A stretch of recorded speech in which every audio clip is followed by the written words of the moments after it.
Bonjour à tous et bon début de semaine. Nous sommes déjà le 27. Il reste 3 jours pour vous dire encore bonne année, bonne santé, puisque c'est jusqu'au 30, mais c'est ça. Bonjour Madame Ramsey. Bonjour aux auditeurs. Et tout à l'heure, on va rejoindre le président de la commission des personnes en situation de handicap. Je vais parler de Monsieur Périan qui arrive. Il est sur la route puisqu'il y a eu un petit souci dans la commune de Saint-François ce matin. Sinon, ensuite, on va recevoir Monsieur Périan et puis on va recevoir nos chroniqueurs, Sylvie Rosier, Assia, et on aura aussi Madame Joséphine Ladine, elle est productrice de films animés, puisqu'elle fait un festival de films animés en Guadeloupe. Elle viendra avec nous tout à l'heure pour nous expliquer ça avec son infographie, son cadreur et son monteur. Voilà un peu la liste de nos invités. Pour l'actualité, c'est Iman News. Oui, bonjour Dani, bonjour à tous. Alors aujourd'hui, on va parler de cet événement fort et symbolique qui est la marche qui a eu lieu ce week-end en hommage à Kimaël, donc ce jeune tragiquement disparu, pour dire stop à la violence. On reviendra sur ce sujet ainsi que sur cette initiative touchante, donc Ride for Will, qui rassemble la communauté des passionnés du cyclisme pour dire de bien partager la route et de faire un hommage aux victimes de la route. On parlera aussi de l'inauguration de la stèle du premier Indien né en Guadeloupe aux mornes de la mémoire aux abîmes. C'était une façon de rendre hommage à notre communauté indo-guadeloupéenne.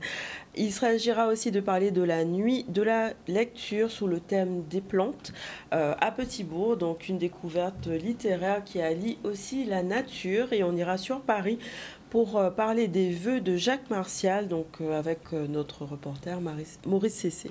Et on va commencer par cette marche blanche qui a eu lieu ce week-end, donc pour dire stop à la violence en lien avec ce meurtre de Kimaël, donc qui est récemment décédé en marge du carnaval, donc ce 12 janvier dernier. Et cette mobilisation visait à dénoncer ces actes violents qui affectent notre communauté et porter un message de paix et de solidarité. Michel Depape était parmi eux, on voit le reportage.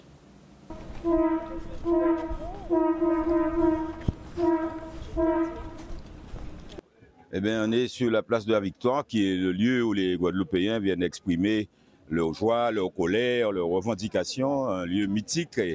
Et face à ce que nous vivons en ce moment et suite à ce drame exécrable, eh bien, il fallait trouver une formule, une manière de dire non, quoi. On ne va pas à chaque fois qu'il y a des drames comme ça dire qu'il faut mettre plus police, plus la geôle, plus grenade, plus lacrymogène, plus bâton. Nous n'y avons pas fait si nous aussi. Et on a pensé que traiter les causes, c'est d'aller dans la famille. Si chaque parent garde ses enfants, son enfant, eh bien ça peut être fait. Parce qu'à 16 ans d'après mon papa, j'ai envie de tuer un monde.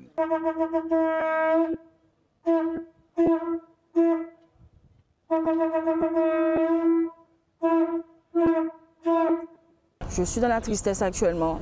Je ne sais pas quand est-ce que je pourrai faire mon deuil.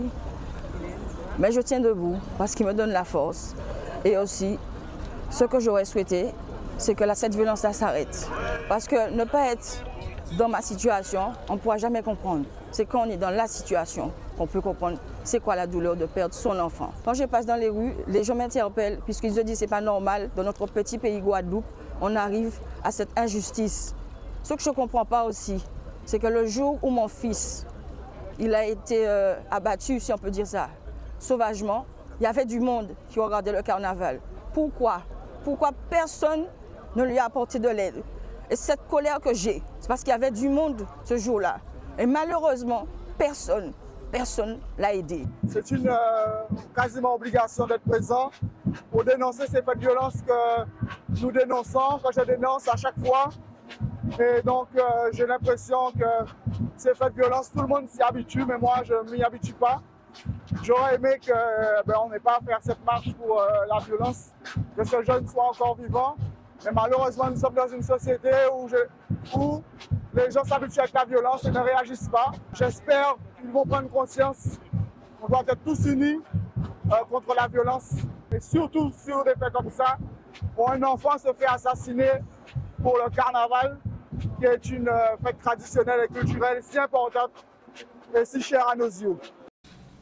Voilà, donc une grande tristesse pour cette perte. Et on va rester dans le domaine de la mémoire et de l'hommage et parler de cette mémoire faite à Wilfried Bélizaire, donc un passionné de vélo qui a disparu. Et l'initiative Ride for Will a eu lieu ce week-end pour rassembler les amateurs de cyclisme pour honorer sa disparition. Donc une balade à vélo pour promouvoir la sécurité des cyclistes sur nos routes et le partage, le bien vivre sur nos routes.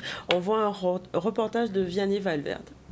Nous sommes au Memorial Act pour le départ de l'événement Ride for Will. C'est un événement en hommage à Wilfried Bélizaire qui était un cycliste professionnel et aussi un hommage à toutes les victimes à vélo, toutes les personnes que nous avons perdues, en tout cas en Guadeloupe à vélo. Nous sommes là pour pouvoir sensibiliser les Guadeloupéens au partage de la route. Il est important que chacun puisse être sensible à leurs responsabilités sur les routes, que ce soit les automobilistes, les motos et les vélos. La route, ça se partage. On a tous des obligations, des règles et il faut qu'on soit conscient de notre comportement sur la route. On avait prévu 200 cyclistes ce matin, donc on avait fait des inscriptions en ligne. C'est un nombre qui a été atteint. Donc à partir de là, on a rajouté quelques personnes encore. Il y avait quelques dossards disponibles, on les a rajoutés. Donc là, aujourd'hui, on doit être autour des 215 à ce niveau-là peut-être. J'ai parlé avec un des organisateurs qui m'a dit il n'y a plus de cyclistes pour un tour de la Guadeloupe. En soir, je lui ai dit ah bon, il m'a dit oui, en effet, madame. Votre fils était connu, ils étaient partisans au sport, donc on est là pour lui dire merci et aussi assumer l'évolution de la situation. J'ai roulé à plusieurs moments avec lui et quand on roulait, il avait toujours la sécurité dans sa tête. Voilà.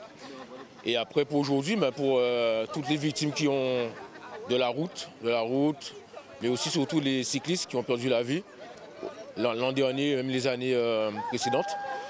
Donc c'est vraiment une belle initiative aujourd'hui et je pense que de là où il est, je pense qu'il est super content de voir ça. Merci pour tout et pour tous. Et que ça continue à œuvrer comme ils ont commencé ce matin. Savoir que la route se partage et qu'on fait attention aux uns et aux autres. Voilà, nous allons, je vous l'ai dit, recevoir Madame Dominique Ramsey-Michel, elle est directrice des personnes âgées en situation de handicap. Et d'après les chiffres que je vois, bonjour Madame, je me rends compte qu'il y a beaucoup de Guadeloupéens, et de Guadeloupéennes surtout, qui sont en situation de handicap. Oui, tout à fait, Monsieur Sandronis. Oui, puisque vous avez vu, c'est un peu moins de 60 000 personnes. Et ce qu'il faut aussi considérer, c'est que la perte d'autonomie, en tout cas la situation, est particulièrement importante chez les femmes, comme vous l'avez vu. Oui. Donc, c'est peut-être aussi lié parce que les personnes ont tendance à faire valoir leurs droits, un peu plus que...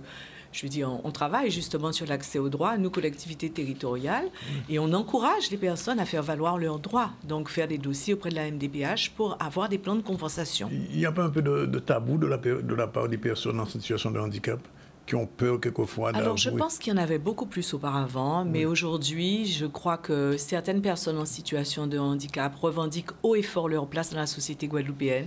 D'accord. Et nous travaillons tous à cela pour l'inclusion sociale, culturelle, sportive des personnes en situation de handicap. Il faut qu'elles soient connues, il faut qu'elles soient vues, il faut qu'elles soient aimées du public et il faut qu'elles soient valorisées et qu'elles fassent partie intégrante de la société guadeloupéenne. Et c'est en cela que la collectivité travaille pour justement les mettre, je veux dire, à l'honneur et faciliter leur insertion sociale. Je vois que vous avez beaucoup d'actions qui ont été menées en 2024. Oui, beaucoup d'actions. Le président a, vous le savez, c'est son contrat de mandature. Il en a fait une politique prioritaire. Et oui, nous avons mené beaucoup d'actions, notamment le plan de rattrapage de la MDPH. Comme vous l'avez vu, nous avons doublé les décisions qui étaient prises par la MDPH, un renfort important en personnel, aussi bien à la MDPH que dans les services du département. Et vous savez que le département est l'organisme payeur des prestations, notamment de la PCH, qu'on appelle la PCH. Et l'autre organisme payeur, c'est la CAF. Alors, il y a depuis quelques années, on voit que de plus en plus, il y a ce qu'on appelle l'ambulatoire, c'est-à-dire qu'on maintient les personnes à domicile, mais de l'autre côté, les aidants aussi sont fatigués. Sont épuisés. C'est une réalité. C'est une réalité. Et ça touche aussi bien les seniors que les personnes en situation de handicap. C'est aussi pour ça que le département développe sa politique domiciliaire. Vous savez qu'on a revalorisé le taux horaire des personnes qui interviennent à domicile, puisque nous dépassons le plafond national de plus de 2 €. C'est une volonté de l'Assemblée départementale pour valoriser ces métiers, puisque de toute façon, la population âgée sera 30% en 2030. Les personnes en situation de handicap sont aussi en nombre important, puisque moins de 60 000. Donc, il faut vraiment travailler sur, je veux dire, améliorer ces interventions à domicile, puisqu'on ne peut pas accueillir hors du domicile toutes les personnes vulnérables. Il faut vraiment travailler à l'accompagnement au domicile et aux aidants. Alors, d'une manière générale, je pose la question, quand quelqu'un est en situation de handicap ou se rend compte de cela, comment ça se passe? C'est après une visite, il y a un dossier à remplir, comment ça se passe? Alors, il y a un dossier à remplir qui est en ligne, qui est sur le site de la MDPH, qui est un dossier national, donc on peut le télécharger facilement avec un certificat médical. Malheureusement, c'est un dossier assez important, un peu compliqué. Un millefeuille, comme on dit. Voilà, oui, mais ça, malheureusement, c'est un dossier qui s'applique sur le plan national. Mais vous savez que les travailleurs sociaux du département sont là aussi pour accompagner sur tous les territoires d'action sociale, la MDPH, les CCAS. Donc, nous avons quand même des professionnels médico-sociaux qui peuvent accompagner les usagers pour remplir ces dossiers. Ce dossier est déposé à la MDPH qui ensuite fait l'instruction, fait l'évaluation de la perte et du taux de handicap. Ensuite, ces dossiers sont soumis, et le président Périllan pourra vous l'expliquer mieux que moi, puisqu'il est président de la commission exécutive de la MDPH. Et donc, ces dossiers sont soumis à la commission, ce qu'on appelle la commission départementale, la CDAPH, qui prend les décisions. Et une fois ces décisions prises, elles nous sont transmises, et c'est le département, pour ce qui le concerne, lorsqu'il s'agit de la PCH, qui va verser la prestation. D'accord. Et donc, d'une manière générale, d'après ce que moi, vous avez dit tout à l'heure que même le niveau des prestations a augmenté. Oui, puisque nous avons valorisé le taux horaire de l'aide humaine de plus de 2 €. Donc, ce n'est pas négligeable. Ah ben non, c'est pas négligeable. Nous l'avons porté à 26,80 au lieu du plafond à 24,50. Parce que nous considérons que ce sont des métiers qui doivent être valorisés dans le département, compte tenu de l'enjeu stratégique de la politique départementale du maintien à domicile. Vous savez, on parle en France du maintien à domicile, du virage domiciliaire. Mais en Guadeloupe, on a très tôt compris qu'il faut maintenir nos personnes vulnérables à domicile et les accompagner du mieux possible en soutenant les aidants. D'accord. Et il va y avoir une maison du handicap et de l'autonomie, c'est ce qui est prévu? Tout à fait. Alors là, c'est le projet du président avec les élus, et le président Périllan, je préférais qu'il en parle lui-même parce que vraiment, c'est un projet qui tient à cœur au président du conseil départemental et de l'ensemble des élus qui travaillent au sein de ces commissions. C'est vraiment renforcer sur le territoire l'aide à l'information. Alors, donc, le département a confié une mission à la CEMAG et nous sommes en phase. Le président a souhaité une large concertation sur ce projet. Donc, beaucoup d'associations représentatives des usagers ont été reçues, ensuite les professionnels. Donc, nous avons procédé par étapes. Et ce projet, je l'espère, verra le jour en 2027. En tout cas, c'est un projet. Des crédits ont été engagés par l'Assemblée. C'est vraiment le projet phare de la mandature du président Lozbar et du président Périllan. La MDPH qui existe aujourd'hui...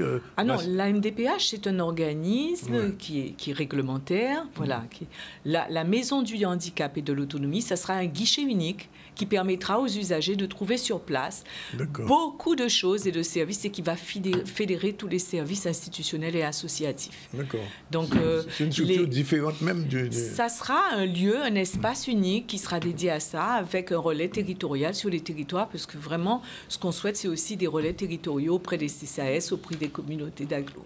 Et dans les actions qui ont été menées en 2024, qu'est-ce qui va être repris en 2025? On continue. On continue. Alors, là, en 2025, je vous ai parlé du projet de la maison départementale. Ensuite, vous avez la concertation qu'on est en train de lancer sur le schéma départemental qui va engager la collectivité pour les 5 prochaines années. Vous savez que c'est un document de programmation stratégique, réglementaire, obligatoire, qui nécessite une concertation sur le terrain de l'ensemble des partenaires. Donc, le président a confié cette mission à un partenaire extérieur. Donc, nous avons commencé à travailler en comité de pilotage.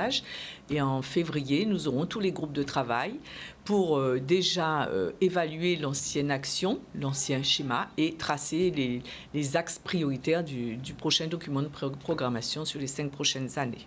Donc j'ai presque envie de dire que tout va bien pour les gens, les personnes en situation de handicap. Alors tout va bien, non, on n'aura pas forcément réglé tous les besoins, mais je pense que c'est le travail de concertation, travailler en étroite collaboration avec les usagers, avec les associations représentatives, avec les institutions. Je crois que c'est notre travail quotidien et c'est la mission de la collectivité et c'est vraiment cette mission qu'elle entend mener. Il y a un travail administratif que vous faites, mais au niveau du traitement, comment ça se fait? Par exemple, quelqu'un, je sais pas moi, qui a un handicap moteur ou bien mental, comment ça se fait? C'est pas le conseil départemental qui gère cet aspect-là? Alors, le droit, donc l'accès au droit, c'est la MDPH qui va étudier le dossier, qui va déterminer le taux d'incapacité de la personne.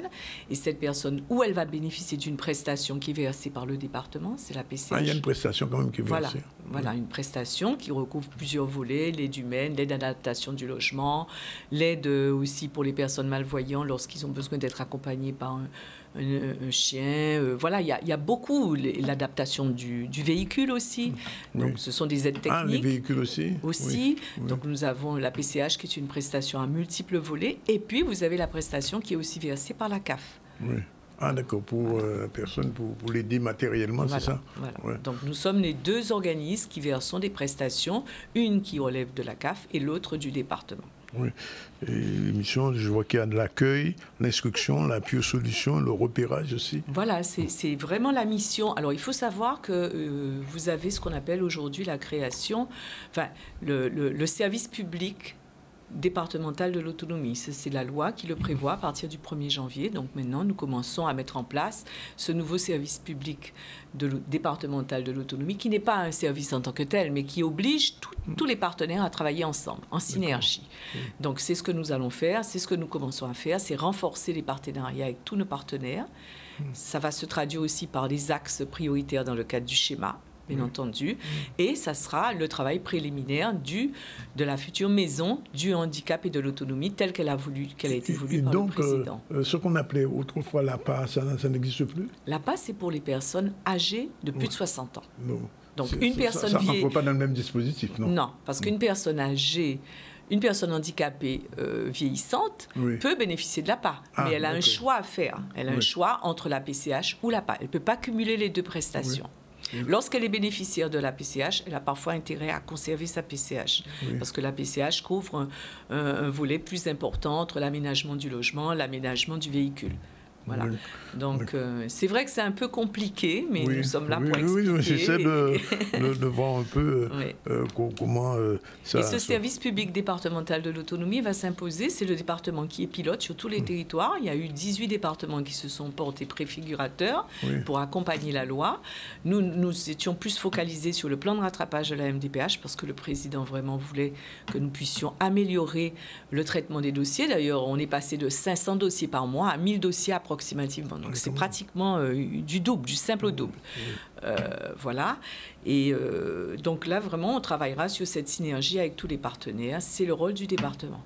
Je vous pose quand même la question, vous allez me répondre. Il me semble qu'au moment, il y avait quelques petits soucis au niveau de la MDPH, le fonctionnement. Oui, c'est bien pour ça que le président a consacré des moyens très importants, et ça fait 2 ans, ainsi que le président Périllon. Ils travaillent en étroite collaboration tous les deux, et des moyens ont été mis en place, des renforcements, renforcement de l'effectif. Une convention a été passée avec la CNSA, justement, la Caisse nationale pour l'autonomie, pour renforcer les méthodes de travail, pour une guidance. Et je veux dire, il y a une forte implication aujourd'hui du personnel pour améliorer ces traitements de dossiers. Juste peut-être une avant-dernière question. Qu'est-ce qu'on appelle l'habitat inclusif? Alors, l'habitat inclusif, c'est un habitat, c'est la loi d'adaptation de la société au vieillissement. C'est un habitat collectif qui va permettre de faire cohabiter des personnes âgées et des personnes en situation de handicap dans des logements où ils auront leur espace privé et il y aura une animation sociale de cette structure et qui sera financée par une aide à la vie partagée que le département va financer. C'est pas encore quelque chose qui existe, non? Pour l'instant, certains ont déjà créé des habitats inclusifs, dits inclusifs, mais qui n'ont pas vraiment ce label habitat inclusif tel qu'il est reconnu par la collectivité, puisque la collectivité doit faire son appel à projet pour justement participer aussi au financement de l'investissement. Puisqu'on peut être accompagné pour l'investissement de ce projet. Et Et vous pensez aussi faciliter l'hébergement hors du domicile?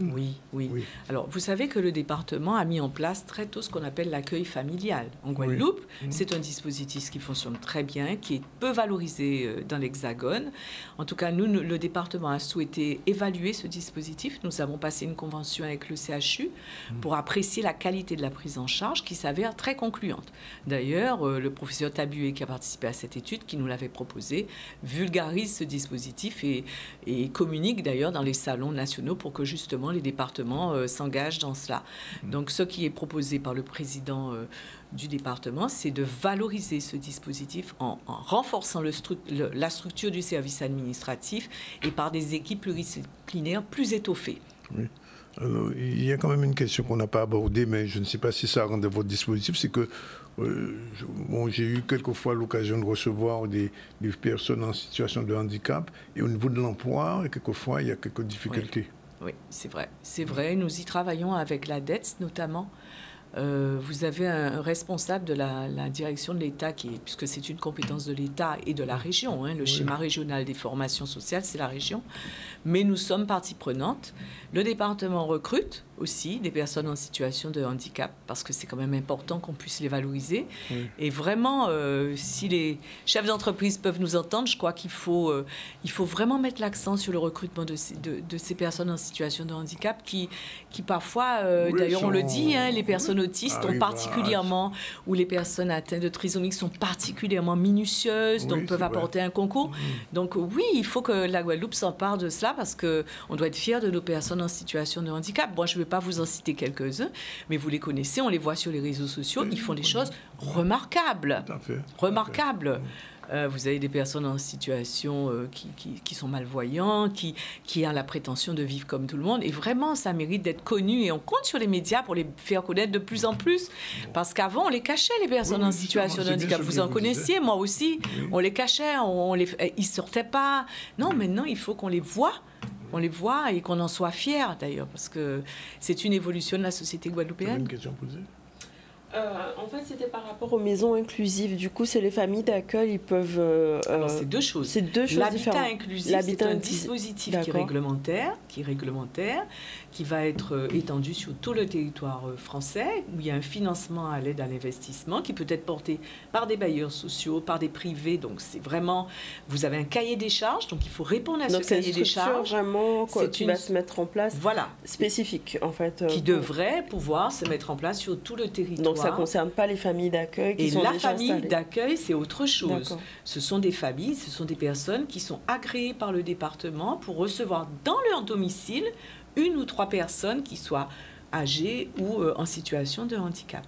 Donc là, c'est un agrément à une personne qui reçoit à son domicile ou une personne âgée ou une personne en situation de handicap. Mais les maisons inclusives, du coup, est-ce que c'est des gens qui habitent sur place ou bien ils viennent... Ce sont des structures où vous aurez dans une structure, prenons le cas, peut-être 20 logements avec 20 résidents et un projet d'animation sociale. D'accord. Voilà.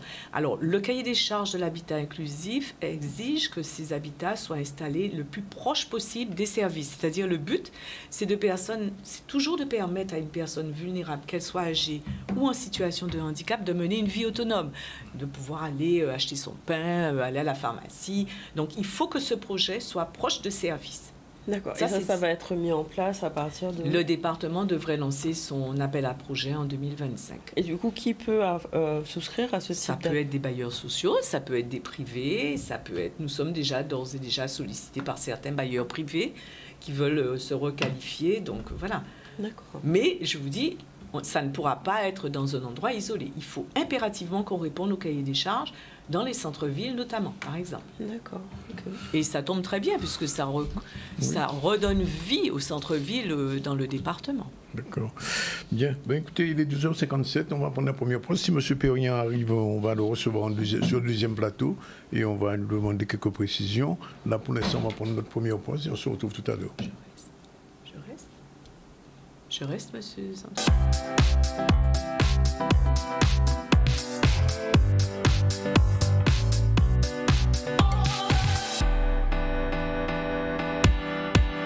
Nouveau avec vous pour la deuxième partie de ce ZCL. Nous allons recevoir nos chroniqueuses du lundi. Sylvie Rosier, bonjour. Bonjour. Assia, bonjour. Bonjour. Mais avant, on va faire un retour sur l'actualité avec Iman. Oui, on va parler de l'inauguration de la stèle du premier enfant indien d'origine indienne en Guadeloupe, donc aux mornes de la mémoire des abîmes. Donc une façon de célébrer nos communautés indo-guadeloupéennes et célébrer la diversité. On voit un reportage de Vianney Valverde. Nous allons rendre hommage à Marie Monouchi, la première enfant originaire de l'Inde, on va dire, enfant de l'Inde, qui a pris naissance aux abîmes sur l'habitation, l'ancienne habitation Céligny du côté de Boisvin.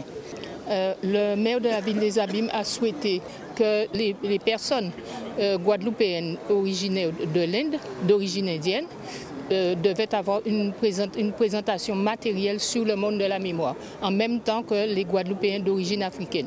Donc voilà, l'occasion est trouvée. Nous allons poser cette stèle qui va être dévoilée aujourd'hui et qui va marquer la trace de cet enfant sur le territoire des Abîmes.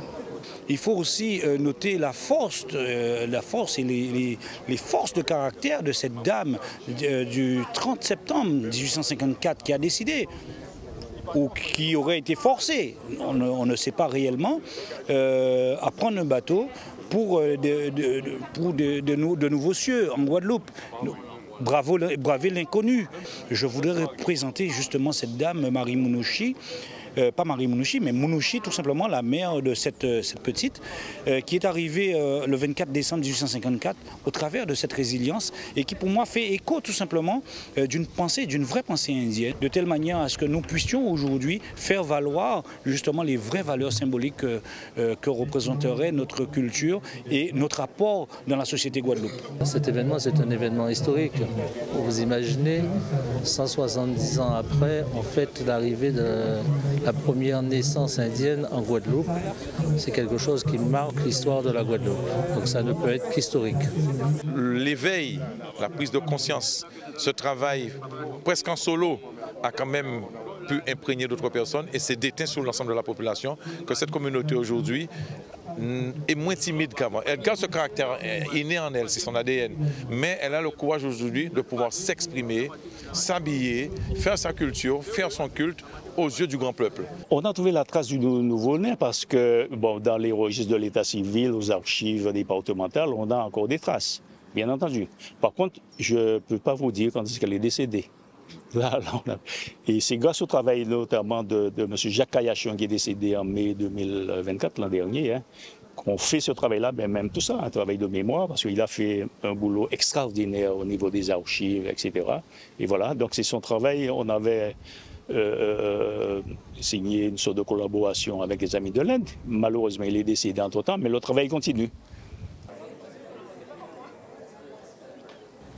Il va continuer même aux ZCL bientôt. Bien, alors il est 13h05, c'est l'heure du boost, le générique, et puis on s'adresse à Sylvie tout de suite. C'est parti.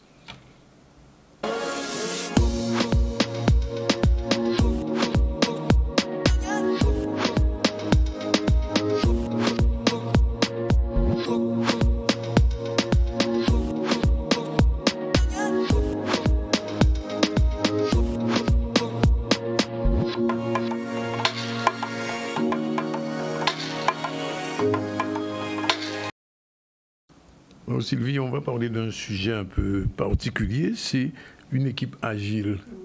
Comment, il y a des équipes qui sont lourdes? Non, il y a des équipes qui sont moins agiles. Qui sont moins agiles? Une équipe agile, c'est une équipe qui sait faire preuve de flexibilité en fonction des évolutions, des problèmes qu'il peut y avoir sur le marché ou des crises en externe ou en interne, un départ inattendu dans l'équipe. Ça demande une réorganisation très rapide. Et donc, c'est ça, faire preuve d'agilité, mais c'est aussi garder une cohésion et une organisation collective en dépit des changements qu'il peut y avoir.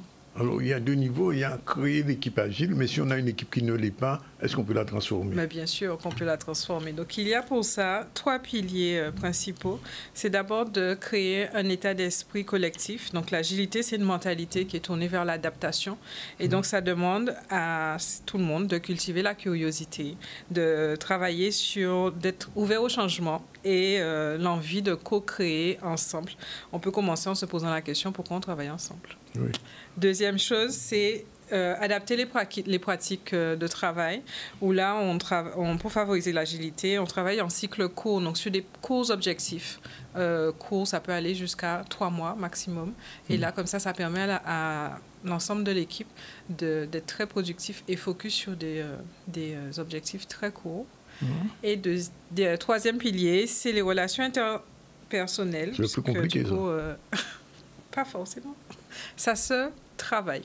En fait, pour que ça puisse fonctionner, il faut travailler les relations interpersonnelles et cultiver la confiance. Il faut que chaque membre de l'équipe se sente suffisamment en confiance pour pouvoir s'exprimer, exprimer ses idées, ne pas avoir peur de faire des erreurs quand il prend une initiative, par exemple. D'accord. Alors, comment on peut développer cette capacité, s'adapter tout en restant performant? Parce que c'est 2 niveaux différents. Oui, il faut d'abord passer par une communication ouverte. Donc, il faut que l'équipe puisse communiquer de manière transparente et régulière. Ensuite, il y a la confiance. Puisque chaque membre de l'équipe, comme je disais tout à l'heure, doit avoir suffisamment confiance pour s'exprimer et même faire preuve d'initiative. Et le dernier, ces équipes agiles, elles sont dans l'apprentissage continu. Oui. Elles développent leurs compétences régulièrement. Ils vont en formation et ils travaillent ensemble. Ils expérimentent de nouvelles choses ensemble pour... Alors, on dit comme ça dans une chronique, ça a l'air bien. Mais dans la réalité, il y a des obstacles quand même. Il peut y en avoir, mais tout est dans la pratique. Et donc, forcément, le leader, le chef d'entreprise ou le manager, c'est lui qui doit donner l'exemple.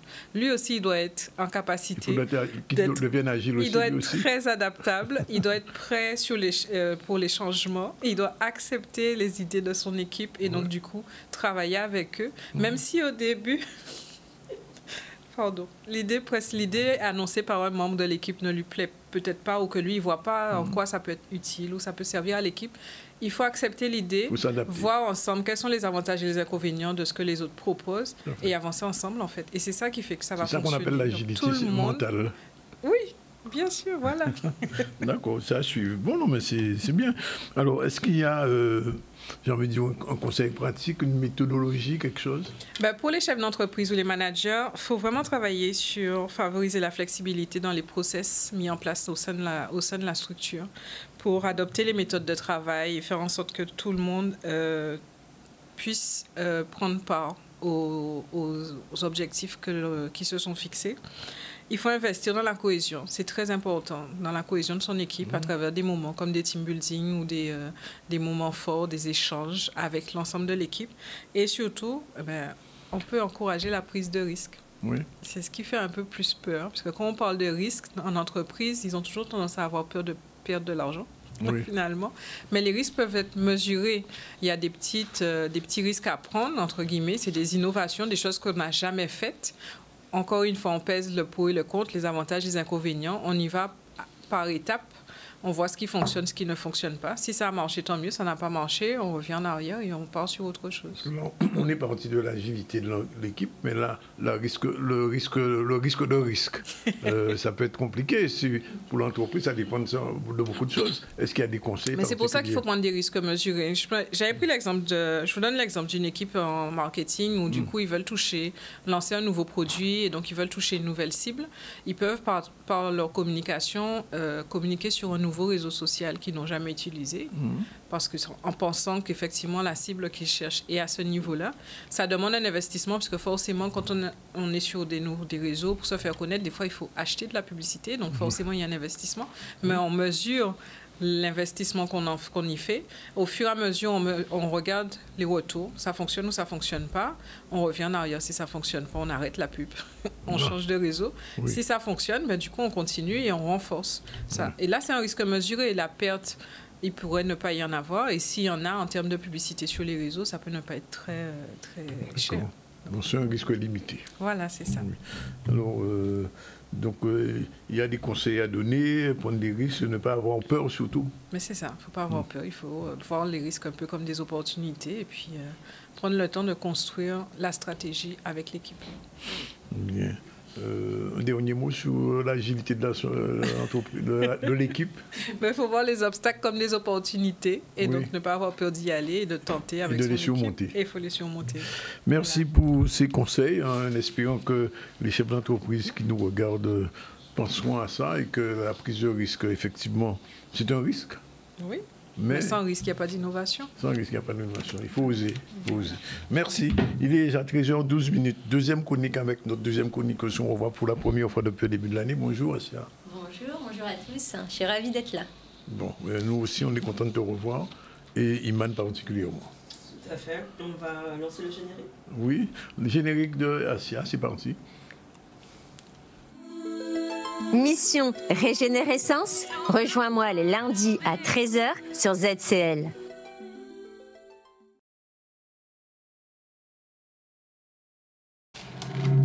Ok. Donc aujourd'hui, Assia, tu vas nous parler d'un projet inspirant et qui est l'ouverture du centre Régénérescence. De quoi s'agit-il et en quoi ça consiste ? Alors oui, aujourd'hui, je vais vous parler du centre Régénérescence. C'est un centre de bien-être, déjà pour commencer, mais avec une particularité, c'est que c'est un centre de bien-être holistique. D'accord, voilà. Holistique. Et alors, qu'est-ce que c'est ?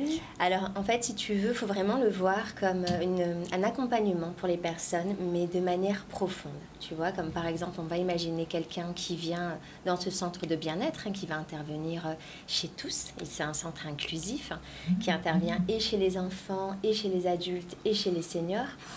Et on va imaginer, par exemple, pour donner un exemple, que la personne vient pour la gestion du stress, tu vois, elle n'arrive pas à gérer son stress, elle a une charge professionnelle et familiale qui est énorme, et donc elle souhaiterait pouvoir retrouver une harmonie dans ce sens. On va, si tu veux, dans le côté holistique, on va mettre vraiment en avant, pas uniquement le stress, tu vois, on va aller en effet domino chercher d'où vient la problématique dès la racine, quelle est la cause de cette gestion du stress et surtout l'impact du stress au quotidien. Par exemple, est-ce que le stress a un impact sur la gestion de son sommeil, sur sa digestion? Est-ce que ça lui fait prendre du poids? Tu vois, est-ce que ça a un impact sur son alimentation? Est-ce que le fait qu'elle soit stressée, elle mange plus? Donc en fait, c'est une prise en charge globale? Exactement. Globale, est-ce que du coup, c'est plusieurs personnes qui interviennent autour d'une personne, une cliente, on va dire, qu'on va appeler comme ça, ou bien c'est toi seulement qui est là pour faire cette approche globale? Alors oui, non, on est du monde. Hein. Donc chez Régénérescence, vous allez pouvoir trouver des naturopathes, des coachs, des profs de méditation, profs de yoga, sophrologues. Voilà, donc effectivement, pour pouvoir avoir cette approche globale et holistique, tu vois, il a fallu effectivement s'accompagner d'une bonne équipe de thérapeutes. D'accord. Et les problématiques du coup que vous allez traiter, le plus souvent, ça va être... vous avez déjà des thématiques cibles ou bien c'est ouvert à tout le monde et tout le monde peut venir? Alors déjà, dans un premier temps, oui, c'est inclusif parce que si tu veux, on a deux genres de public. On va avoir effectivement une personne qui va être là pour gérer une problématique d'ordre physique, par exemple quelqu'un qui a des douleurs chroniques et voilà, elle a déjà mis un peu le mot sur le fait que voilà, son stress lui crée des douleurs un peu partout. Très souvent, ça va être effectivement la gestion émotionnelle, donc qui va avoir des retentissements sur plein de choses d'ordre physique et mental, comme la personne, voilà, avec sa charge mentale familiale, professionnelle, mais qui s'occupe aussi de sa famille, qui est aussi aidante familiale. Ça va être aussi l'enfant qui a besoin de retrouver la confiance en soi, l'estime de soi, tu vois, se retrouver dans la libération émotionnelle, se sensibiliser sur ses émotions. Ça peut être le senior aussi, par exemple, qui veut retrouver une vie sociale, retrouver une mobilité physique. Mais ça peut être aussi selon l'éveil de la personne, ça peut être jusqu'à tout ce qui est d'ordre de spiritualité, qu'on fait de la spiritualité. Donc les personnes qui veulent se reconnecter à leur spiritualité ou alors un peu plus loin, veulent se libérer aussi des émotions, mais plutôt d'origine karmique, transgénérationnelle, la lignée, tu vois. Alors comment ça va se passer? Parce que oui, j'entends toutes les thématiques et le fait que ça soit inclusif, mais comment concrètement vous allez faire? Est-ce que c'est des ateliers? Est-ce que c'est un suivi personnalisé, collectif? Qu'est-ce que vous avez prévu? Eh bien, les trois. Okay. Nous avons les trois. Donc, nous avons tout ce qui est atelier, effectivement, selon les thématiques, comme par exemple les personnes qui veulent retrouver un poids raisonnable et donc veulent faire tout ce qui est cure de détox, cure de jeûne, alimentation, reprendre une alimentation de plaisir, tu vois. Donc, dans ce sens, donc, à ce moment-là, voilà, il y a tous des ateliers dans ce sens. On va avoir aussi des accompagnements personnalisés, parce qu'on prend chez Régénérescence la personne de manière unique, tu vois, selon vraiment sa problématique, est-ce qu'elle veut aller déraciner voilà, en profondeur, donc que ce soit la gestion du stress, la perte de poids, retrouver une vie sociale, retrouver un apaisement dans son bien-être au quotidien, tu vois, dans tous ces domaines de vie. Donc on a effectivement soit des ateliers, soit des séances. Donc il y a séance de méditation, séance de sophrologie, donc pareil toujours, hein, enfants, adultes, seniors, dans toutes les thématiques. Séance autour de l'alimentation, cure détox, cure de jeûne, retraite, séance de yoga.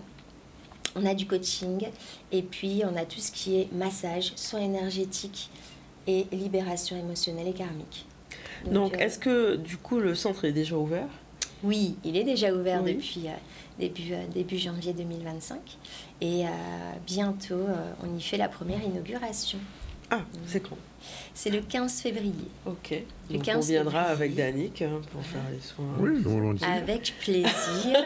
Ça va vous permettre de découvrir la structure, l'espace et puis tout ce qui est accompagnement, les différents accompagnements qu'on peut vous proposer selon ce que vous avez besoin, selon vos envies, vos désirs. Alors justement pour l'inauguration, est-ce que c'est ouvert à tout le monde? Comment on fait pour s'inscrire? Quel est le programme? Voilà. Alors, pour s'inscrire, donc vous avez les coordonnées qui se trouvent juste notifiées là maintenant. Donc voilà, les coordonnées du centre Régénérescence. Ça va vous permettre de vous inscrire pour le 15 février. Donc n'hésitez pas, sachez que l'inauguration, la porte ouverte sera gratuite. Donc ça va vraiment être une opportunité pour comprendre ce qu'est la sophrologie, pour se sensibiliser ou renforcer sa méditation. Et puis voilà, aller voir tous les thérapeutes, les coachs qui seront sur place. Donc ce sera vraiment un moment mémorable. D'accord. Donc possibilité de s'inscrire, j'imagine, message ou mail ou oui, donc soit par téléphone directement, soit sur Instagram aussi, asiasara.santé et sur Facebook aussi, c'est possible, tout est notifié. Mais voilà, ce qui est le mieux, c'est effectivement un petit message WhatsApp avec une inscription et puis on prend vos coordonnées. Très bien, c'est rendez-vous est pris pour le 15 février. Je vous attends, nous vous attendons, nous sommes nombreux et je sais que vous allez être nombreux aussi. Bon, en partie pour vous deux. Le rendez-vous est pris, pas de problème. Mais là, il est 13h20, on a le temps de partir à Paris. On peut faire ça, tout à fait. Justement, pour parler avec monsieur Jacques Martial, donc de ses vœux pour nos pays, on va dire. C'est un reportage de Maurice Cessé. C'est parti. Vous dirigez la DGOM ici à Paris. J'imagine que vous avez plein de dossiers sur le bras tous les jours. Oui. Alors, je ne dirige pas la délégation générale à l'outre-mer. Ça, c'est l'administration. Moi, je suis élu. J'incarne politiquement la question et les sujets liés aux outre-mer et aux ultramarins. C'est ce que Anne Hidalgo m'a confié. C'est la mission que m'a confiée Anne Hidalgo. C'était une délégation qui n'existait pas. Donc je crée ce travail et j'avoue que c'est passionnant parce que j'ai découvert énormément de choses que j'ignorais. J'étais auparavant président d'un établissement public ou président du Mémorial Axe, c'est tout à fait autre chose. Vous savez, le politique, c'est être au service de nos concitoyens, c'est les entendre, c'est les comprendre, c'est découvrir ce qui se fait, ce qui existe, qu'on ignorait. Et c'est donc voilà ce que j'ai la chance de vivre et de réaliser depuis 4 ans maintenant. Un discours d'espoir, parce que malgré tout ce qui a pu nous arriver cette année, il y a eu quand même des bonnes choses, puisqu'il a parlé des JO, il a parlé de lieux mémoriels, il a parlé de choses qu'on pourra faire ensemble, il a parlé du bien vivre ensemble, et je trouve vraiment que même si nous avons eu une année effectivement avec des moments difficiles, comme ce qui s'est passé à Mayotte, ce qui s'est passé en Martinique sur la vie chère et autre chose, il faut retenir les choses positives. Et je pense qu'il nous a donné espoir de nous dire qu'il faut qu'on continue à avoir de la solidarité. Et je pense que c'est ce que je retiens le mieux, c'est de nous dire que nous avons encore des choses à faire ensemble, qu'il faut y croire et que nous devons occuper l'espace, que nous devons continuer à nous donner la main et que nous devons croire en nous, ultramarins, parce que lorsque nous voyons tous ces gens, que ce soit dans le sport, que ce soit dans les arts, que ce soit dans toutes les institutions, nous sommes présents et nous devons continuer à être ensemble et nous devons continuer à être là. En 2 mots, qu'est-ce que vous a marqué pendant l'exercice 2024 ? Ce qui m'a marqué, c'est d'abord les JO, parce que nous avons eu des choses positives, nous avons eu des gens, des sportifs qui nous ont fait honneur. Et puis ce qui m'a marqué une deuxième fois, c'est les choses difficiles, c'est-à-dire Mayotte, et puis la vie chère. On a pris conscience et on prend conscience tous les jours qu'il y a beaucoup de choses qui ne sont pas encore réglées. Voilà, Monsieur Perriand est arrivé, merci d'être avec nous. Je sais des difficultés que vous avez eues. Ce matin, votre commune a quelques petits problèmes, c'est ça? C'est ça. Alors, il s'avère que j'ai eu une école qui a été vandalisée. On m'a appelé ce matin à 6h30 pour me dire que j'avais une école qui a été visitée. Et effectivement, arrivé sur place, je vous avoue que c'est un constat de tristesse, oui. Puisque je pense que c'est à coups de pierre. Mais ils ont brisé pratiquement toutes les vitres de deux classes, ce qui aujourd'hui, bien évidemment, m'a obligé à fermer 2 classes. Oui. Donc, ce sont des enfants qui sont impactés, et surtout ce qui fait mal, c'est de voir qu'on s'attaque au temple du savoir, oui, donc oui. Directement à des enfants, et je profite de votre antenne pour présenter mes excuses auprès des parents en leur disant que je suis désolé, mais aujourd'hui, il n'est pas possible d'accueillir les enfants dans ces conditions-là. Ce sera réparé d'ici la fin de la semaine? Écoutez, là nous avons une équipe sur place qui est en train de tout nettoyer, parce que je vous avoue que des bouts de verre, il y en a de partout. Ensuite, faire intervenir une entreprise. Si ce n'est pas fait aujourd'hui, ça sera fait demain. Si on n'arrive pas à réouvrir les classes demain, ça va être certainement jeudi. D'accord. Bien. Alors, on a eu une intervention avec Mme Ramsey tout à l'heure. Elle a expliqué un petit peu tout le dispositif qui est mis en place pour les personnes en situation de handicap. Elle a beaucoup insisté sur le rôle que le président du conseil général, conseil départemental, veut jouer pour les personnes en situation de handicap. Et elle disait souvent, M. Perriand a des choses à dire. Oui, mais c'est-à-dire qu'arrivant en responsabilité en 2021, le président Jules Barre a très clairement affiché sa position en faveur d'une politique très forte pour les personnes en situation de handicap. Et les premières mesures, vous savez que la MDPH a fait couler beaucoup d'encre, oui. Sur le nombre de dossiers qui étaient en retard de traitement, les personnes qui attendaient des fois plusieurs mois leur allocation, leurs aides, notamment la PCH. Et bien très rapidement, le président a décidé de mettre en place des moyens avec la CNSA. C'est un recrutement massif que nous avons mis en place pour essayer effectivement d'épurer le maximum de dossiers. Je rappelle que quand nous sommes arrivés, il y avait 8000 dossiers en attente, en souffrance, en attente de traitement, et autant de personnes qui souffrent. Donc c'est vrai qu'il y a eu une volonté très forte du président de mettre les moyens au niveau de la MDPH. Donc nous avons aujourd'hui, nous sommes passés, je crois, de 40 à 15, de 40 agents à 55 agents. Nous avons mis des bureaux supplémentaires, et donc c'est autant de conditions de travail améliorées. Et nous avons, vous savez qu'à la MDPH, nous avions des agents mis à disposition par le conseil départemental, et nous avions des agents de droit privé qui, depuis 2006, considèrent que ces agents de contrat privé considéraient qu'ils étaient lésés par rapport aux agents fonctionnaires. Eh bien, nous avons mené un grand travail de concertation avec des cabines d'études, et aujourd'hui, nous avons permis justement aux agents privés d'avoir un contrat de droit public. Donc ce sont des efforts pour améliorer les conditions de travail des agents et surtout pour essayer de donner un meilleur service, en tout cas un service de qualité à nos usagers, même si, il faut le reconnaître, qu'il y a encore des efforts à faire. Mais je crois que nous avons vraiment pris le bon bout. Et c'est vrai qu'il faut reconnaître que c'est vraiment une vraie volonté du président Losbar. Alors, Madame Ramsey, je vous l'ai dit, je parlais tout à l'heure du projet de construction de la maison du handicap. Bon, on n'a pas donné plus d'informations volontairement puisqu'on savait que vous alliez venir. Alors, qu'est-ce qu'on peut dire sur ce projet? Alors, c'est un projet qui a été, bien évidemment, c'est une volonté du président, mais c'est un projet, il faut signaler, qui a été quand même mené en concertation avec les usagers et les associations représentant les personnes en situation de handicap. Donc, ça va être un guichet unique. L'idée, c'est que la personne en situation de handicap, quand elle va rentrer dans cette maison, qu'elle puisse trouver toutes les informations dont elle a besoin. En plus, donc, bien évidemment, il y aura les agents de la MDPH, nous aurons certainement les agents du conseil départemental qui traitent la CTP et la PCH, mais nous avons surtout, et ça c'est important de dire, que nous allons mettre des locaux à destination des associations. Il faut qu'effectivement les associations puissent trouver des lieux, des locaux qui seront adaptés en fonction du handicap. Quelqu'un qui est malvoyant doit pouvoir avoir un local à sa disposition. Quelqu'un qui est un handicap, autant en fonction du handicap, nous mettons à disposition un local. Donc j'ai envie de dire c'est un projet innovant, c'est un projet qui nous tient à cœur et que nous allons réaliser, porté par la CEMAG.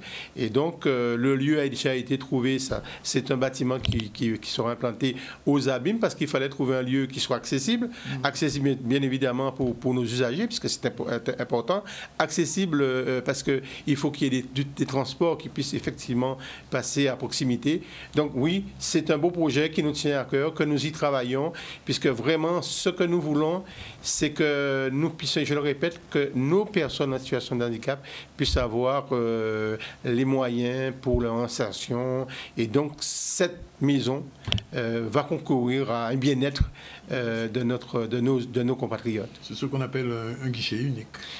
On va dire un guichet unique, mais comme je vous ai dit, c'est pas seulement, il ne va pas avoir que un service administratif, mais il y aura des associations qui pourront se réunir, qui pourront faire venir leurs adhérents, et puis j'ai envie de dire qu'elles seront à proximité de l'administration.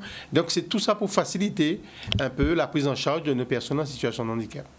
Bon, je reviens rapidement vers Mme Ramsey. C'est-à-dire qu'entre le politique et l'administratif, ça fusionne bien. Bah, écoutez, oui, c'est le rôle d'un fonctionnaire territorial, c'est d'être au service des élus, de les accompagner. Et oui, j'ai beaucoup de plaisir à travailler avec mes deux présidents de commission, avec tous les élus d'ailleurs. Et le président pourra vous le dire, les travaux sont menés, l'administratif est une aide à la décision. Et ensuite, nous avons des travaux en commission qui sont pilotés par nos deux présidents de commission. Et je crois que c'est tout l'attrait de la fonction publique territoriale. D'après ce que j'ai pu comprendre, le service public départemental de l'autonomie est déjà en place ou va être mis en place? Ça préfigure cette fameuse maison que nous souhaitons, ça préfigure la mise en place du service public départemental, oui, qui va être généralisé, normalement, qui va être généralisé cette année à tous les départements. Alors, je vous disais, M. Zandoni, ça n'est pas un service physiquement, c'est vraiment obliger toutes les institutions à travailler ensemble dans le mieux-être et pour assurer un parcours continu de la personne en situation de handicap ou le senior. Oui, puisque ça le rectorat, l'ADA, l'ARS, la CGSS, la CAF. Alors, des dispositifs existent déjà dans le champ de l'autonomie pour les seniors, mais là, c'est vraiment innovant, ça nous permettra, ça nous contraindra en tout cas de travailler ensemble dans l'intérêt de ce public, personnes âgées, personnes en situation de handicap. Donc en fait, si je comprends bien, depuis le début de sa mandature, M. Losbar a voulu réorganiser un petit peu ses services, tout le service au niveau des personnes en situation de handicap. C'est ça le résultat. Dans la démarche, il y a un résultat. Ce n'est pas seulement une réorganisation, mais c'est véritablement des moyens supplémentaires mise à disposition de ces personnes en situation de handicap. Et je vous ai dit le travail colossal qui est fait au niveau de la MDPH, la construction de cette future maison du handicap et de l'autonomie. Je pense que Mme Ramsey, la directrice, vous a parlé du Girontopole, de l'outil ICOP. Donc vraiment une prise en compte de la problématique de nos personnes âgées, de nos personnes en situation de handicap, mais aussi de nos personnes en situation de handicap vieillissantes. Parce qu'il faut aussi tenir compte de ça.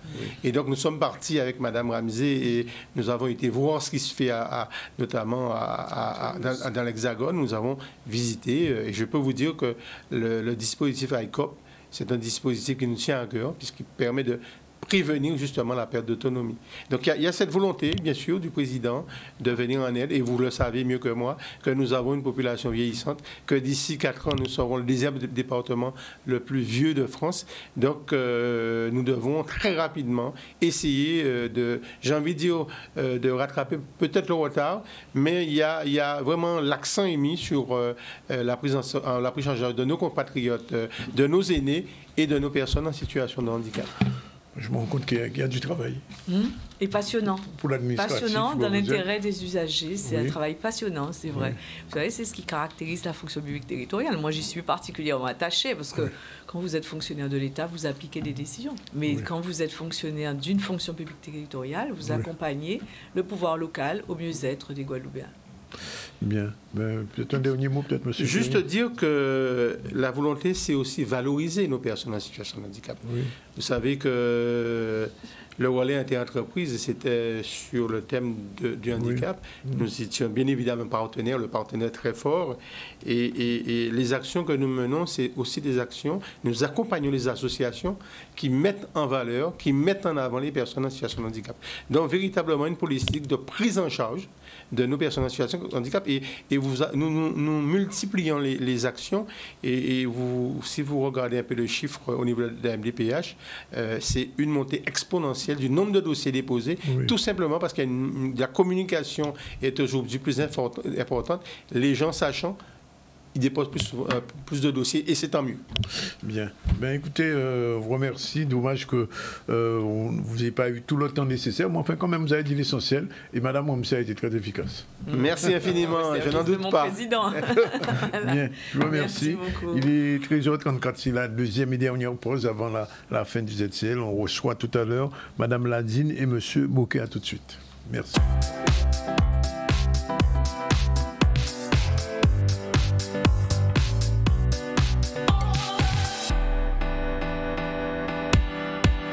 Plateau du ZCL, il est déjà 13h40 et Madame, comment elle s'appelle cette dame? J'oublie toujours. Madame Ladine est déjà là.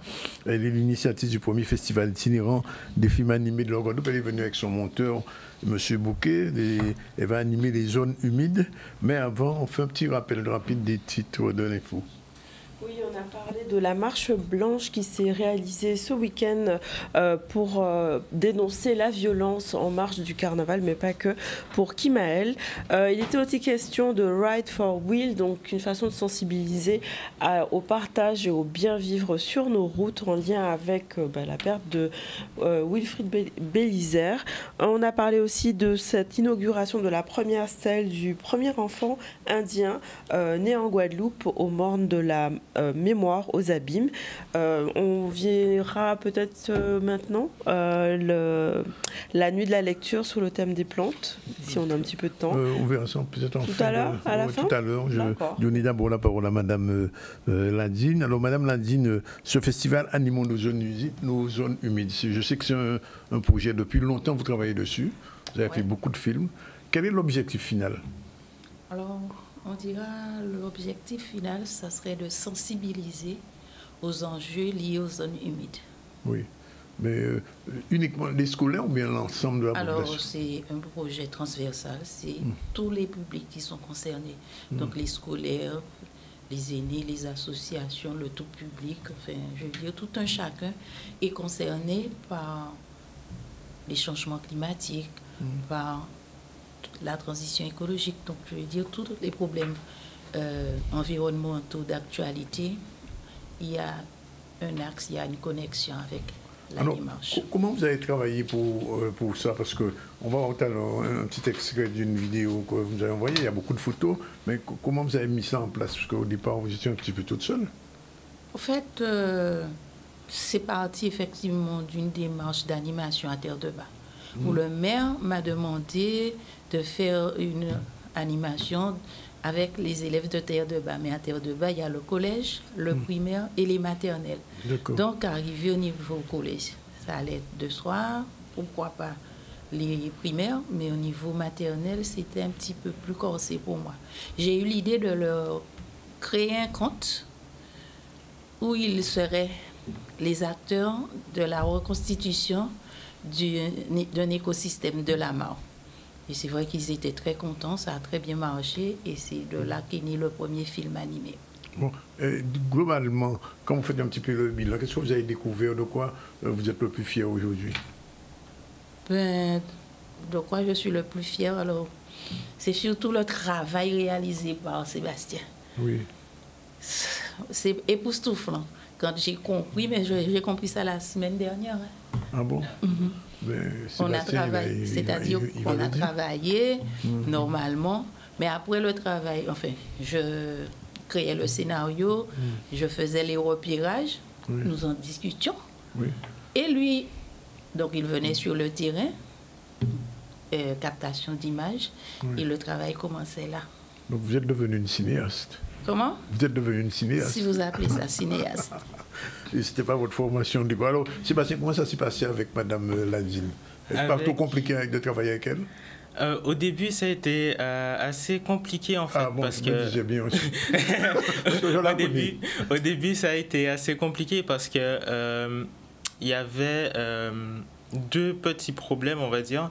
C'est le premier, c'est que je commençais tout juste en fait l'animation parce que je travaillais je travaille encore à INI Production, mais au début je commençais tout juste à INI Production et je commençais en fait à toucher à After Effects, à faire du motion design.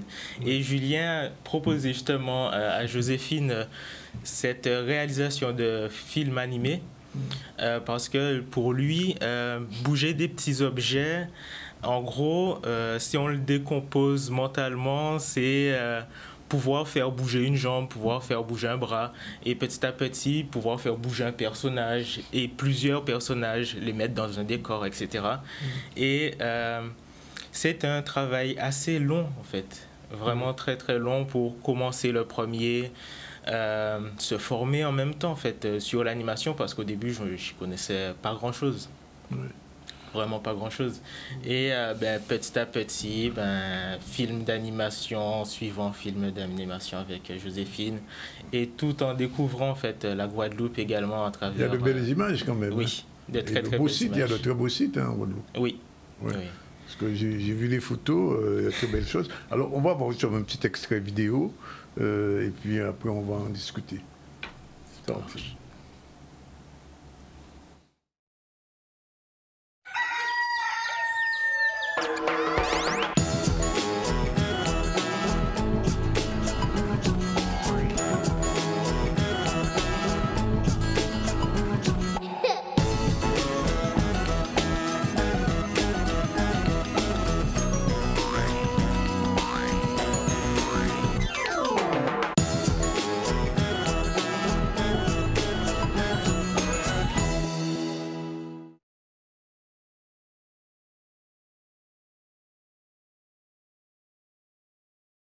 La diffusion va commencer samedi soir au restaurant en Canla.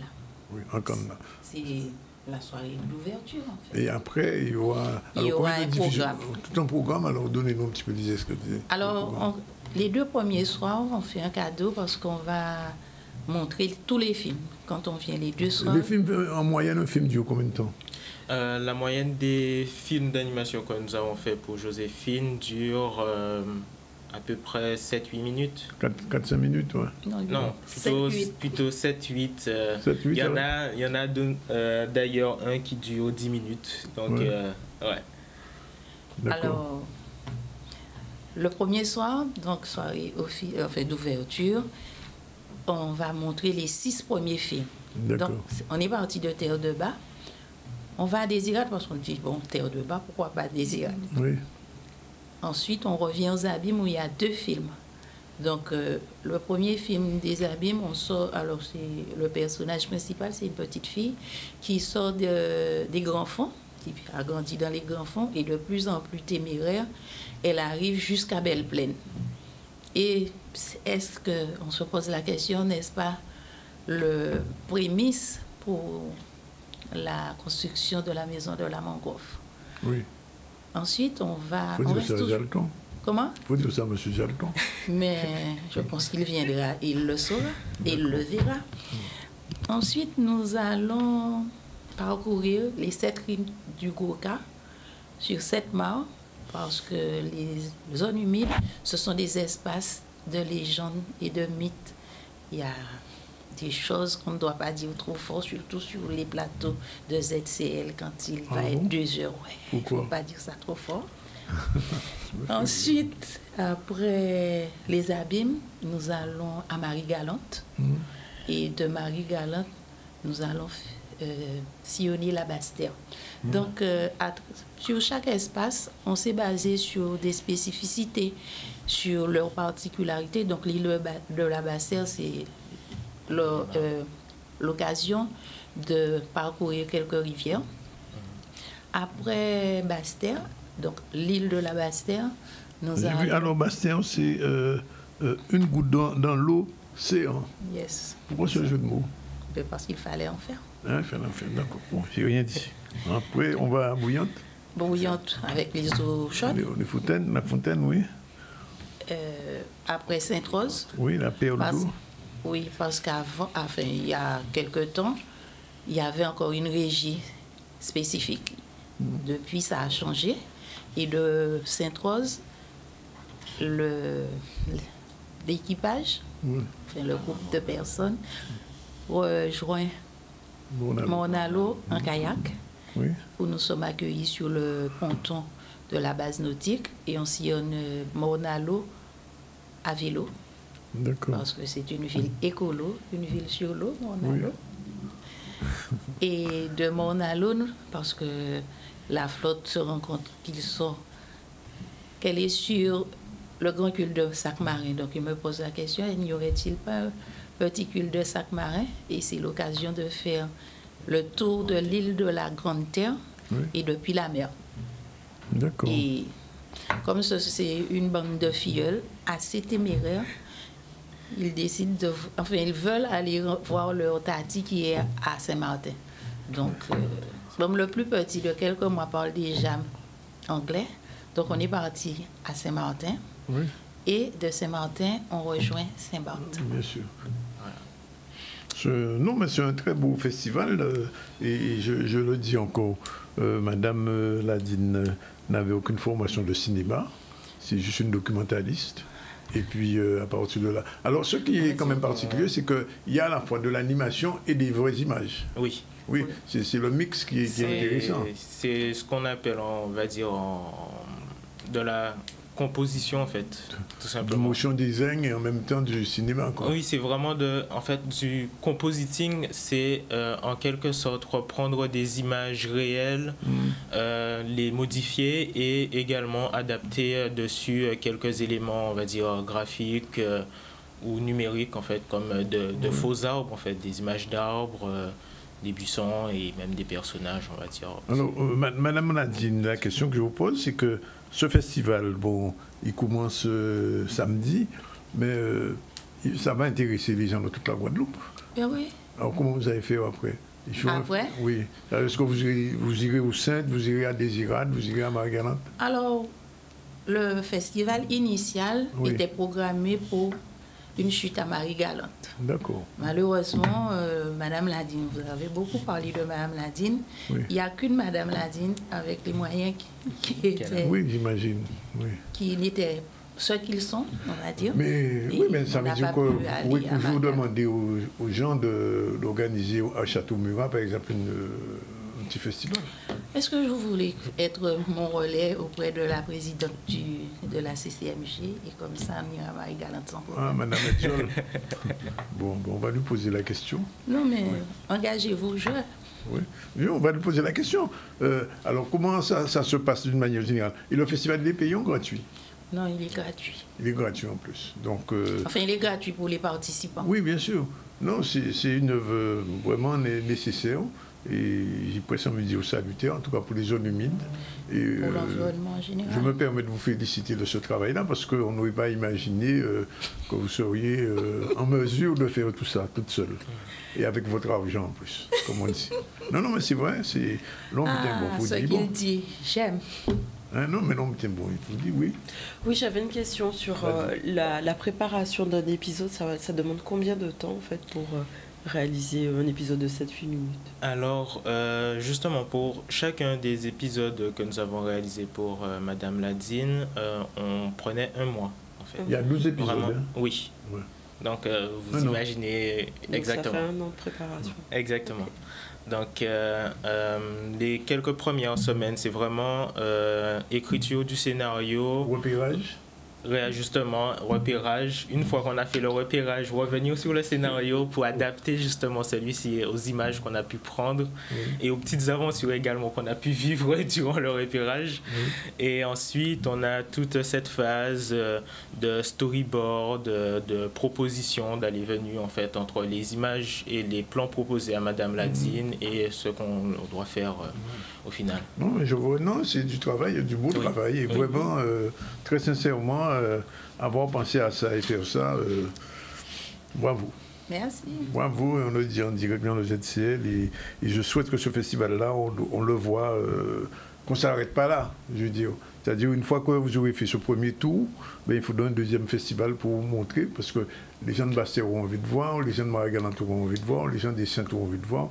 Donc, vous avez bien dit, c'est un festival itinérant, mais il faut faire marcher. Mais oui, mais il a marché, difficilement, il a marché avec pied lourd, c'est vrai qu'il a marché. En tout cas, non, mais c'est vrai, merci, c'est intéressant et peut-être on va vous demander ça peut-être dans quelques temps quand vous aurez fini votre festival, de nous passer au moins un petit film qu'on pourra passer. Mais vous l'avez passé tout à l'heure. Hein? Vous l'avez passé tout à l'heure. Oui, on a passé un teaser là. Non, c'est le film que c'est le film. C'est le premier? Ça n'a pas duré 4 minutes, ça. Non, mais vous avez diffusé l'introduction et en arrière-plan. Ah, il y avait le reste? D'accord. Ok. Donc, on a déjà fait des cadeaux. Oui, bon, nous prenons. D'accord. Ok, alors, en tout cas, si vous permettez. Je vous permets. Parce que c'est maintenant que je comprends. Il y a dit c'est là qui après là, on va voir si chaud. Je ne comprenais pas les remerciements jusqu'à maintenant. Et je tiens à remercier toutes les personnes qui se sont engagées à mes côtés pour que cette réalisation se fasse. Donc, déjà, les studios. Ayonai, l'association Alma, Julien Dalle, le docteur Célini. Nous avons 2 sponsors que je tiens à remercier, Leno Multiservices et Carrefour Express de Printemps, enfin, côté Girolin, et tout le monde qui savent. Et puis, il y a Henri Bistoké, il y a Madame Yolande Dédé et toute l'association, toutes les personnes qui, à un niveau ou à un autre, nous a accueillis les escales parce que c'est pas évident. On avait conçu les escales d'une certaine façon. Elles se font comme elles se font aujourd'hui. Oui. Et merci à toutes les personnes qui ont répondu. Merci, merci, merci. Et bon festival. Merci Danick aussi en termes de presse. Merci. On va passer un petit film pendant le Caribule quand même. On va faire ce... On va prendre en avril, on va prendre un petit film à passer. On va vous demander ça, enfin, on aura l'occasion de dire. On va faire un partenariat. Voilà, c'est ça, on voulait en théâtre, c'est ça, on a envie de dire. Pas ni problème. Non, je dis ça sincèrement parce que. Nous, on est d'accord. Quand on entend, on remercie, bon. Non, mais là, quand je remercie Roland de Ancanla, qui nous reçoit samedi soir, c'est vraiment. Ouais. Ah non, mais ce que vous avez fait, qui est fait là, c'est vraiment quelque chose de nécessaire pour la Guadeloupe. surtout dans une période de, avec tout ce qui se passe au niveau climatique, c'est plus que nécessaire. Et au niveau du développement durable, au niveau de la connaissance de nos sous-sols et de nos mares. J'ai vu un petit peu Kakiomba, il y a le monde qui parle de Kakiomba. Moi-même, en projet en plongée, oui, quand même, on connaît ton mare, quand même. Oui, au Javoué. Oui, en Javoué. Parce qu'effectivement, voir une mare, c'est un plan d'eau, mais toute la vie, toute la biodiversité, c'est juste époustouflant. Tous les étangs de la Guadeloupe, et il y en a plein, il y en a qui avaient disparu. J'ai vu qu'à Sainte-Rose, à Vieux-Fort, ils sont en train de relancer, tu es au courant? Ils sont en train de faire un travail là-dessus. On leur a demandé 30 000 € pour faire une mare où justement l'herbe a repoussé et la mare a disparu sous l'étang. Et c'est un vrai travail. En tout cas, bravo. Merci, et bon festival. On se dit à samedi, monsieur Zangonis de ZCL. Oui. Merci. Dernier sujet, très rapidement. On va rester dans la nature et la sensibilisation, puisque lors de la 9e édition de la Nuit de la Lecture, la thématique était autour des plantes et Vianney Valverde était parmi eux. On voit ce reportage. C'est la 9e édition des Nuits de la Lecture et le thème cette année, c'est les patrimoines. Donc j'ai invité M. Hugues Oxybrun qui va nous présenter son ouvrage « Je n'arracherai plus ces herbes » qui fait le parallèle entre les herbes d'antan et d'aujourd'hui. J'ai choisi avec la bibliothèque d'aborder en fait nos plantes de façon, on va dire à 360 degrés. Leur utilisation médicinale, cosmétique, etc. pour montrer que nos plantes ne sont pas que des êtres plantés là. Donc voilà, donc on va essayer d'aborder ça ce soir sous la forme d'une conférence débat. Donc on va beaucoup échanger avec le public. Tout autour de moi, j'ai des plantes tant médicinales que des plantes comme on appelle viezeb. Et je pense que qu'il faut préserver tout ça, en fait, puisque c'est important pour notre flore, pour notre faune, pour notre environnement. Puisque si on détruit les plantes, ça veut dire aussi que tout ce qui vit autour est menacé. La lecture, ça permet de voyager tout en restant sur place, de se cultiver, d'apprendre aussi, parce qu'on peut venir à la bibliothèque pour lire, pour jouer. Nous avons des jeux éducatifs qu'on met à la disposition des enfants pour apprendre, pour faire des recherches. Et il y en a beaucoup qui viennent juste pour travailler, pour utiliser notre espace. Il nous faut des espaces et des temps pour parler de nos plantes. C'est ce qui manque en fait un peu en Guadeloupe, un peu partout dans le monde. Les livres c'est bien, Internet c'est bien, mais il faut que nous en tant qu'êtres humains, qu'on puisse se rencontrer, échanger nos pratiques et échanger nos savoirs tout simplement. Voilà, si vous avez envie de lire, c'était l'occasion. Bien, nous sommes pratiquement 13h59, c'est-à-dire qu'il va être 14h. On a reçu aujourd'hui Dominique Ramsey, Madame Michel, directrice des personnes en situation de handicap, avec le président de la commission, je vais parler de M. Perriand. Avec eux, on a fait le point sur ce qui va se faire, qui s'est déjà fait. Et on retient surtout ce projet de la construction de la maison du handicap et de l'autonomie qui se fera probablement pendant l'année. On a reçu aussi Sylvie Rosier, chroniqueuse ZCL, sur comment créer une équipe agile dans une entreprise. Et Asia Bendarouche, elle a fait une chronique sur... Elle a parlé de l'ouverture de sa structure Régénérescence. Et sa structure va ouvrir, quelle date? L'inauguration, c'est le 15 février. Le 15 février, on y sera aussi. Nous avons le côté pour rien. Ouais. Joséphine Landine, elle est productrice, scénariste, réalisatrice, et bien sûr animatrice de films animés sur les zones humides, avec son infographiste, cadreur, monteur vidéo, Sébastien Bouquet.